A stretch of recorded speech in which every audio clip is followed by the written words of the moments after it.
किसी नए व्यक्ति से जब आप मिलते हैं, किसी को पहली बार जब आप देखते हैं तो सबसे पहले क्या देखते हैं? रूप।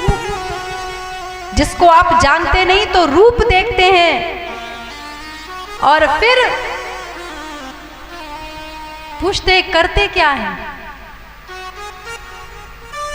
और यही कार्य व्यास भगवान ने किया। कहा आओ पहले तो भगवान का रूप का दर्शन कराया कि मेरे गोविंद का रूप कैसा है, देखो तो सही।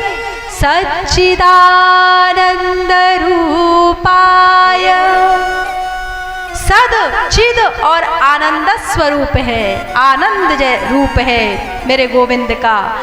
जब जब आपके भीतर आनंद का उल्लास आए, याद रखना सुख और आनंद में भी भेद है। सुख की बात नहीं हो रही, यहाँ आनंद की बात हो रही। जिस समय भीतर आनंद का ज्वार भाटा महाराज फूटे तो समझना मेरे गोविंद ने स्पर्श किया है, क्योंकि उनका आनंद स्वरूप है, सद चिद और आनंद। यहाँ बैठ करके 3 घंटे आपके शरीर को कष्ट होगा, सुख नहीं होगा, किंतु आनंद होगा। प्रेम से बोलिए राधे राधे। सुख और आनंद में भेद है, आराम और विश्राम में भेद है। हम सब यहाँ मन को विश्राम देकर उन आनंद स्वरूप परमात्मा की फोटो देखने बैठे हैं। देखनी है फोटो? फोटो में सबसे पहले दिखता है रूप, और व्यास जी दिखा रहे हैं रूप। सच्चिदानंद रूपाय, कैसे है मेरे गोविंद? सद सत अर्थात जो सदा, रूप तो बड़ा सुंदर है, छोरे का रूप तो बहुत सुंदर है, पर छोरा करेगा। तो व्यास जी कह रहे विश्वोत्पत्त्यादि हेतवे, जो विश्व की उत्पत्ति, पालन और लय के हेतु हैं। जैसे एक माली जो बगीचे का माली होता है, बीज बोता है, फिर उसका पालन करता है और सीजन खत्म तो उखाड़ करके फेंक देता है, ठीक यही कार्य मेरे गोविंद का है। विश्व की उत्पत्ति करते हैं और पालन करते हैं और फिर प्रलय, लय हो जाता है।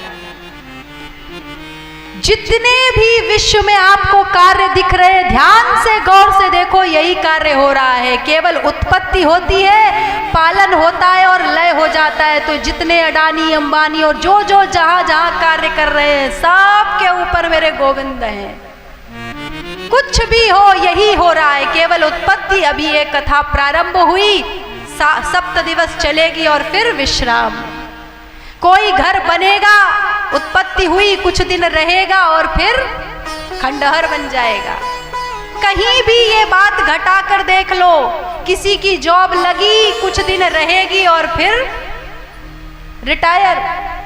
ये शरीर में जीवन मिला, कुछ समय तक रहेगा और फिर शरीर छूट जाएगा। जड़ चेतन कहीं पर भी ये बात घटा कर देखो, यही हो रहा है। उत्पत्ति पालन लय, उत्पत्ति पालन लय, और ये तीनों कार्य मेरे गोविंद के हाथ में है। तो बताओ कैसे है मेरे गोविंद? काम कैसा उनका? इससे बड़ा काम नहीं है।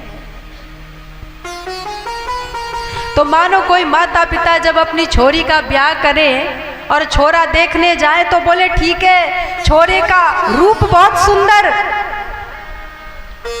काम भी बड़ा सुंदर, लेकिन स्वभाव कैसा? स्वभाव यदि खराब हो तो आप अपनी बेटी का ब्याह करोगे? कितना भी रहे।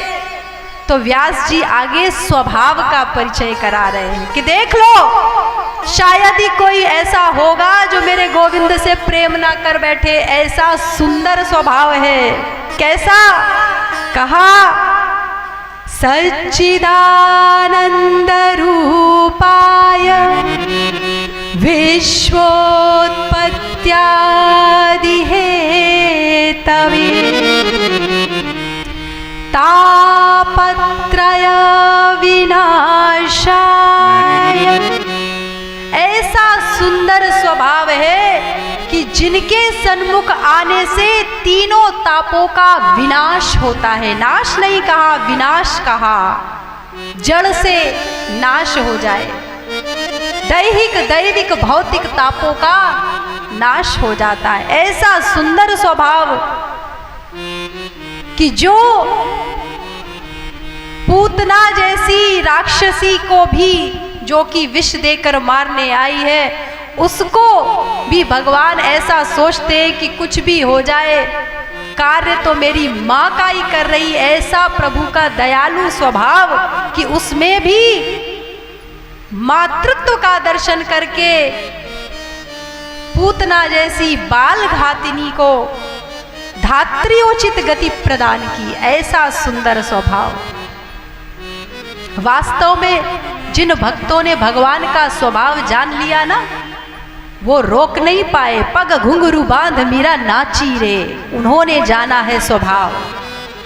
लोग कहे मीरा हो गई बावरी, सास कहे कुल नासी रे, मीराबाई जानती हैं कि भगवान का स्वभाव कैसा है। और यही कारण है कि महाराज हम आप सब इतना रबड़ी मलाई रसगुल्ला आराम सब खा के भी, आराम करके भी मरे जा रहे दिन रात। और मीराबाई जहर पीकर भी नाचे जा रही है, नाचे जा रही है और नाचे जा रही है। प्रेम से बोलिए राधे राधे। जब आप सब बजाओ तो जोर से बजाओ। जय जय श्री राधे। हम सब इतनी कथा सुन सुनकर भी सोए जा रहे महाराज। प्रेम से बोलो राधे राधे। और कैसे कैसे भक्त भगवान की कथा में जागे जा रहे हैं। ये गोली खाते रहो। जय जय श्री राधे। जय जय श्री राधे।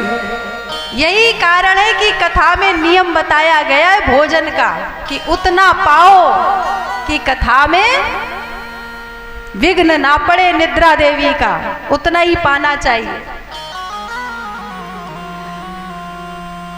तो यहाँ कहा तापत्रय विनाशाय और कहा श्री कृष्णाय वयम नुमः। हम सब ऐसे भगवान कृष्ण को श्री जी अर्थात राधा रानी सहित प्रणाम करते हैं। वयम नुमः, हम सब प्रणाम करते हैं, क्योंकि हमारे सनातन धर्म की परंपरा है कि सबको साथ लेके चलो।